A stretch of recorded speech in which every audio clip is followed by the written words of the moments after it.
तो डिसोसिएशन हमने कल पढ़ा था सुपरफिशियली, हम देखेंगे इसको। डिसोसिएशन मतलब मनोविच्छेदन। क्या होता है इसमें? मनोविच्छेदन।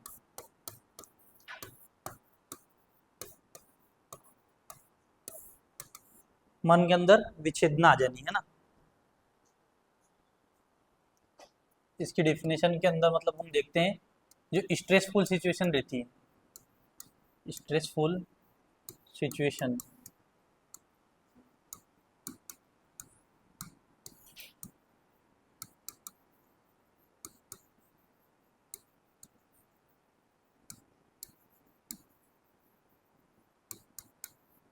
स्ट्रेसफुल सिचुएशन में जो माइंड्स के अंदर जो थॉट्स आते हैं उनको पेशेंट क्या कर देता है? रिमूव कर देता है। क्या कर देता है?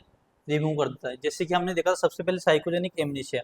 इसमें क्या होता है, एक पिताजी रहते हैं और उनके दो लड़के रहते हैं। तो छोटा लड़का जो रहता है वो काम पे जाता है, 14 साल की उम्र से काम पे जाता है। तो जैसे कि 14 साल की उम्र थी बच्चे, छोटे बच्चे की, ये छोटा वाला बच्चा है ना, और बड़ा वाला बच्चा, इसका बड़ा भाई था, वो 20 साल का था। कितने साल का? 20 साल का। छोटा भाई 14 साल का था, और पिताजी थे एक और। कौन थे? पिताजी। तो इसमें साइकोजेनिक एमनेशिया में होता क्या है कि छोटा वाला बच्चा जो था, जो 14 साल से काम पे जाता था और ये पैसे कमा कर लाता था, पैसे कमा कर लाता था, तो इन दोनों को पैसे देता था। ये दोनों क्या करते थे? घर पे रहते थे पूरा दिन और दारू पी लेते थे उन पैसों को। क्या करते थे? दारू पी लेते। अब ये 14 साल से लेकर कितने साल तक इनको जेल रहा है? ये 24 साल का हो गया, तो 10 साल तक इनको जेल रहा है। तो इंसान अगर काम पे जा रहा है और घर पे आने के बाद वो क्या चाहता है? सुख शांति चाहता है कि मैं घर पे जाऊं तो मुझे क्या मिले? सुख शांति मिले। तो इसको क्या मिल रहा है? दुख ही मिल रहा है। पैसे भी दे रहा है और दुख भी मिल रहा है। वो मार रहे, झगड़ रहे और पैसे भी ले रहे उससे।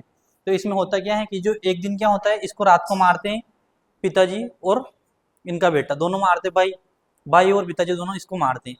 तो सुबह ये रोज 6 बजे उठ के अपने ऑफिस के लिए निकल जाता 8 बजे तक। एक दिन, उस दिन क्या हुआ, ये 10 बज गए तो भी सोते ही रहा, 10 बजे तक उठा ही नहीं। पिताजी और इसका बड़ा भाई दोनों इसके पास गए और इससे पूछा क्या हुआ, उठा क्यों नहीं? तो इसने आंखें खोली और बोला कि आप कौन हो। दोनों को बोला कि आप कौन हो। पिताजी को भी बोला कि मैं आपको नहीं जानता हूँ, भाई को भी बोला मैं आपको नहीं जानता हूँ, मैं कहाँ आ गया हूँ, ऐसा पेशेंट बोलने लगा। ऐसा बोलते हुए फिर इन दोनों ने बोला कि मैं तेरा पिताजी हूँ।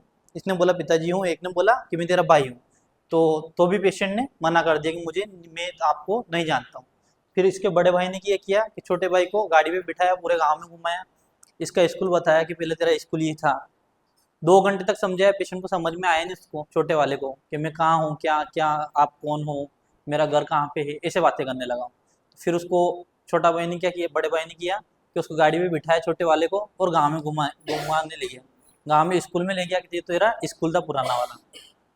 तो हाँ, वो बोल रहा है हाँ मुझे कम कम याद है, ऐसा ऐसा बता रहा पेशेंट। मतलब थोड़ा बहुत अवेयर तो है उस चीज़ को लेकर।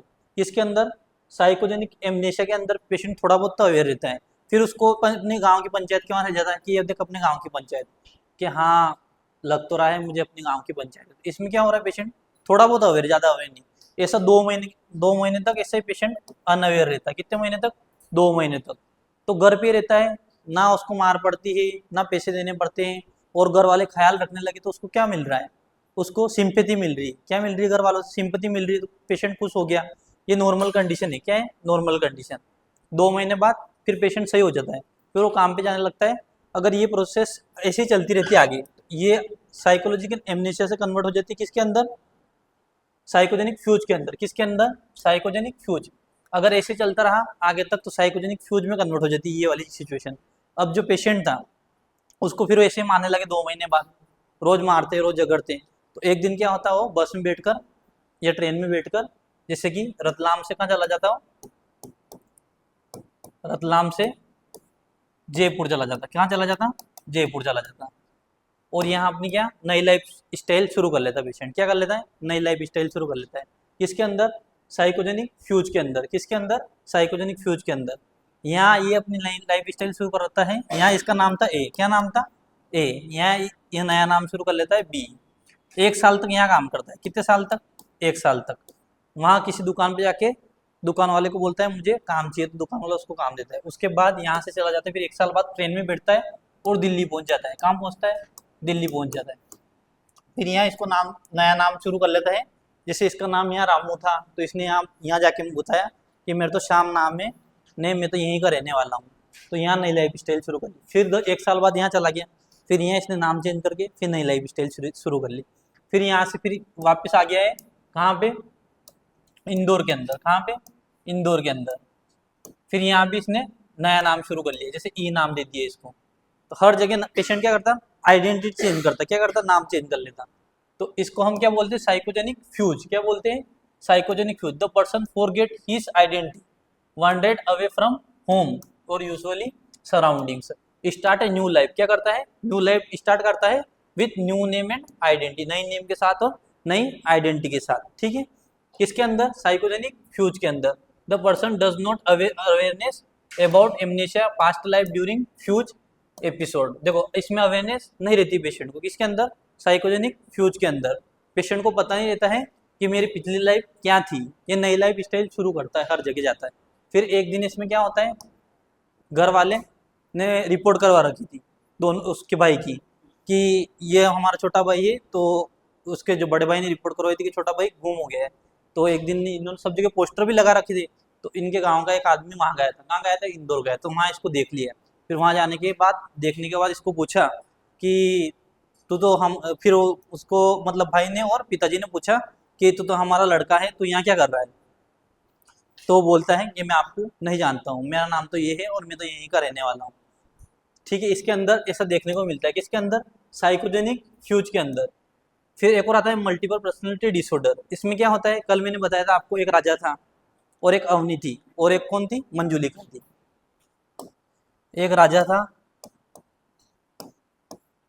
इसकी वाइफ थी अवनी, और अवनी की बहन थी मंजुलिका। मूवी देखी आपने, मंजुलिका, कौन सी मूवी थी, कौन सी मूवी थी, नहीं पता, भूल भुलैया। तो इसमें होता क्या है, ये राजा था, ये बाहर रहता था, कहाँ रहता था, विदेश रहता था। जब ये अपने गांव में लौटता है तो ये बोलता है कि वो अपनी पुरानी वाली हवेली बंद क्यों है। तो गांव वाले और इसके भाई वगैरह जो फैमिली वाले हैं वो बोलते हैं कि वहाँ तो कोई भूत प्रेत का सहारा है, वहाँ कोई जो एक लेडीज है उसकी आत्मा बंद है वहाँ पे, तो वहाँ नहीं जा सकते। तो ये जो विदेश में रहते हैं ये भूत प्रेत को नहीं मानते। तो राजा उस हवेली को खुलवाता है और वहाँ जाता है, ये राजा और इसकी वाइफ अवनी दोनों वहाँ जाती है, वहाँ रहने लगते हैं थोड़े दिन के लिए। अब ये रानी थी, ये कौन थी, रानी थी। तो इसकी क्या सहेलियाँ भी थी बहुत सारी, जो गांव की सहेलियाँ ना, 10-15 सहेलियाँ इसके साथ रहती थी। इस जो ये हवेली थी, क्या थी, हवेली है ना, इस हवेली में एक रूम ऐसा अलग से था, इसका गेट बंद था। तो ये सहेलियाँ इसको, रानी को डेली बोलती थी, क्या बोलती थी, कि तुम्हारी जो बहन है उसको यहाँ कैद करके रख रखा था और मार दिया था कैद करके। किसने मारा था, राजा ने। तो इस ये सहेलियाँ इसको डेली बोलती थी, किसको, अवनी को, किसके प्रति, ये मंजुलिका। कौन थी यहाँ, मंजुलिका, कि इसको यहाँ कैद करके मार दिया था। तो ये सहेलियाँ डेली बताती थी कि किसने मारा था, कि राजा ने मारा था। ये तो बहुत अच्छी थी, इसको बंद कर देता। तो एक दिन क्या होता है, ये अवनी इसका गेट, इस रूम का गेट खोल देती है, इस रूम का गेट खोलती है। तो यहाँ जाके देखती है, क्या देखती है, कि मंजुलिका के सारे कपड़े वगैरह सब वहीं वहीं पड़े हुए। तो ये क्या करती है, इसके कपड़े सब पहन लेती, किसके, मंजुलिका के, जो मरी हुई है वहाँ उसके कपड़े वगैरह, वस्त्र वगैरह सब पड़े हुए रहते हैं। तो ये अवनी क्या करती है, इसके सारे कपड़े पहन लेती है, किसके, मंजुलिका के, और वहाँ जाके डांस करने लगती है। क्या करने लगती है, डांस करने, उसके जैसा रोल करने लगती है, किसका जैसा, मंजुलिका के जैसा। कौन करने लगती है, अवनी। अब मंजुलिका क्या चाहती है, कि मैं किसको मारूं, राजा को मारूं, किसको जब मारूं, राजा को मारूं। तो ये क्या करती है, ये बदला लेना चाहती थी, किससे, राजा से। तो इसमें एक रोल आता है, किसका रोल आता है, अक्षय कुमार का। कौन, किसका, अक्षय कुमार का। अक्षय कुमार क्या करता है, कि इस राजा का एक नकली पुतला बना के लेके आता है। क्या करता है, राजा का ऐसा नकली पुतला बना के लेके आता है, किसके सामने लेके आता है, मंजुलिका के। जबकि मंजुलिका नहीं है, कौन है, अवनी। तो अवनी अवनी बदला लेना चाहती थी, किससे, इसकी बहन का, किससे, राजा से, किससे, राजा से। तो इसको, इसके सामने इसका रोल वो अक्षय कुमार रोल लेके आता है। तो ये क्या करती है, अवनी क्या करती है, अवनी के हाथ में एक तलवार देते हैं। तो तलवार देने के बाद इसको ये क्या कर देती है, मार देती है। तो ये कौन सी पर्सनैलिटी डिसऑर्डर है, कौन सा एमनेशिया है, कौन सा एमनेशिया है,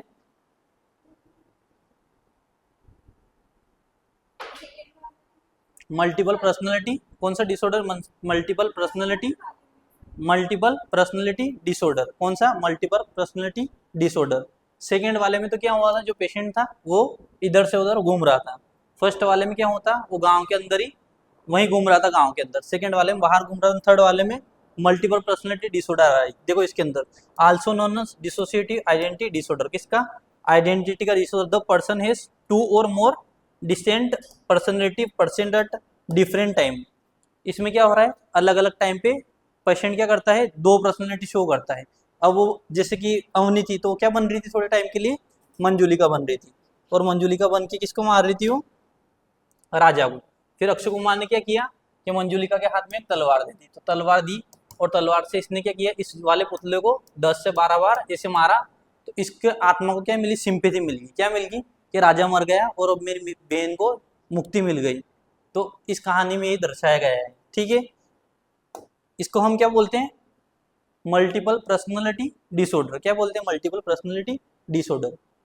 इसके बाद नेक्स्ट देखा था हमने डी पर्सनलाइजेशन। क्या देखा था, depersonalisation. The person dissociated himself from his own personality and feels unreal detached from his own body mind. Patient को ऐसा लगता है कि मैं रियल नहीं हूँ, मेरी कोई एक और दूसरी मेरे जैसी कोई दूसरी टू कॉपी है। अनरियल लगता है उसको कि मैं रियल नहीं हूँ, मेरे जैसी एक और दूसरी कॉपी है। किसके अंदर, डी पर्सनलाइजेशन। एक और होता है derealisation, derealisation, derealisation disorder. The person dissociate from his reality of external world and feels the world around him was unreal. इसमें ये क्या सोचती है बेटी बेटी कि पूरा वर्ल्ड अनरियल है, कुछ भी सही नहीं है, सभी अनरियल है। डी पर्सनलाइजेशन के अंदर, किसके अंदर, डी पर्सनलाइजेशन डिसऑर्डर एक डिसऑर्डर है। इसके अंदर ये सोचती है कि जो वर्ल्ड है वो अनरियल है, कुछ भी नहीं है, सब कुछ खत्म हो चुका है, मैं अकेली ही बची हूँ। ये सब किस में सोचते हैं, डी पर्सनलाइजेशन डिसऑर्डर में, डी पर्सनलाइजेशन में। और ये डी रिलेशन, ये कौन सा, डी रियलाइजेशन। इसके बाद next dissociative trance and possession disorder. A temporary alternate state of consciousness. इसमें किसका अल्टरनेशन होता है, कॉन्शियसनेस का। ट्रांस एंड पोजेशन डिसऑर्डर के अंदर कॉन्शियसनेस का क्या हो जाता है, इसमें अल्टरनेशन हो जाता है। जैसे कि क्या होता है, गांव के अंदर क्या आते हैं, देवी देवता आते हैं। देवी देवता आते हैं तो वहाँ पे बहुत सारे लोग क्या इकट्ठे हो जाते हैं और सभी अपना अपना दुख पूछते हैं कि मुझे ये दुख हो रहा है तो इसका इलाज क्या है। तो वहाँ क्या होता है, जैसे एक गांव में क्या हुआ था कि एक जो अंकल थे उनको क्या आने वाले थे, देवी देवता आने वाले थे। उनके पास में उनके भाभी जी बैठे थे, बड़े भैया की वाइफ। इन पेशेंट को क्या चाहिए, सिंपैथी चाहिए। क्या चाहिए, देवी देवता क्यों आते हैं, सिंपैथी के लिए, कि लोग हमारे पास आए, हमारे दुख दें। ठीक है, अब सुनना कहानी। इनको क्या आने वाले थे, देवी देवता आने वाले थे, है ना। तो 5 मिनट के अंदर देवी देवता आने वाले थे और यहाँ लोगों की भीड़ इकट्ठी हुई हुई थी। ठीक है, यहाँ लोग भीड़ इकट्ठी हो रही थी और इनको देवी देवता आने वाले थे। इतनी देर में क्या हुआ कि देवी देवता भाभी जी को आने लगे इनकी जगह। किसको आने लगे, भाभी जी हिलने लगे। कौन हिलने लगे, अंकल जी की जगह भाभी जी हिलने लगे। भाभी जी को सब दोग देने लगे। फिर भाभी जी ने 15 मिनट तक सभी को बताया कि आप ऐसा करो, आप ऐसा करो। जैसे पेशेंट 100 पेशेंट आए तो 10 या 20 का काम सक्सेस हो गई सर। तो ये 20 जने 200 जनों को लेकर आएंगे, फिर इनमें से 20-30 का होगा। तो ऐसे इनका कारवा धीरे धीरे बढ़ते ही जाता है। क्या जाता है, बढ़ते जाता है। भाभी जी को पता है क्या करना है, ये हिलेगा इसको सिंपैथी मिलेगी, हिलना ही तो है, मैं भी हिल सकती हूँ। तो ये हिलने लगती है और इसको पूछते हैं 15 मिनट बाद कि तुमने क्या हुआ था, तुम्हारे अंदर क्या आया था। कि हम मेरे अंदर तो कुछ आत्मा आई थी जो उसने बोला, मैंने ऐसा बोला। तो ये हो क्या रहा है, इसको सिंपैथी मिल रही कि मेरे पास लोग आ रहे हैं, मेरे दोग दे रहे हैं, मेरी प्रार्थना कर रहे हैं, मेरे बारे में अच्छी अच्छी मतलब अच्छी चीज़ें बोल रहे हैं। तो इनको क्या मिल रही है, इस चीज़ से सिंपैथी मिलती है। अब होता क्या है कि ऐसे ऐसे इनका धीरे धीरे कारवा बढ़ते जाता है। आजकल बहुत गाँव में बहुत कम चीज़ ये देखने को मिलता है ऐसा। अब अगर इनको रोकना है तो कैसे रोक सकते हैं, कैसे रोक सकते हैं इनको, जैसे भी इनको, जैसे ये है ना हिलने लगते हैं ना, उस टाइम सभी लोगों को हटा दो वहां से और एक कमरे में बंद कर दो। हिलेंगे अपने आप, फिर क्या होगा, फिर दूसरी बार फिर आए, फिर हिलेंगे अपने आप, तीसरी चौथी बार ये बंद हो जाएंगे। और जैसे कि इनको देवी देवता आ रहे हैं, अब इनका कारवा ऐसे बढ़ता जाता है धीरे धीरे, 100 से 200, 200 से 300, 300 से 400। ठीक है, तो इनको क्या मिलती है, इन चीज से सिंपैथी मिलती है। क्या मिलती है, सिंपैथी। इसको हम बोलते हैं डिसोसिएटिव ट्रांस डिसऑर्डर। कौन सा, डिसोसिएटिव ट्रांस डिसऑर्डर।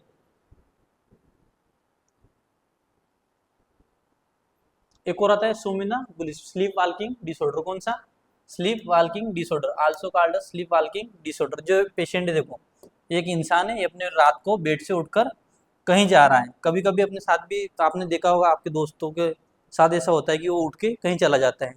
तो एक कौन सा डिसऑर्डर है, साइकेट्रिक के अंदर हम देखते हैं स्लीप वाल्किंग डिसऑर्डर, उसको हम बोलते हैं सोमिनम्बुलिज्म। क्या बोलते हैं, सोमिनम्बुलिज्म।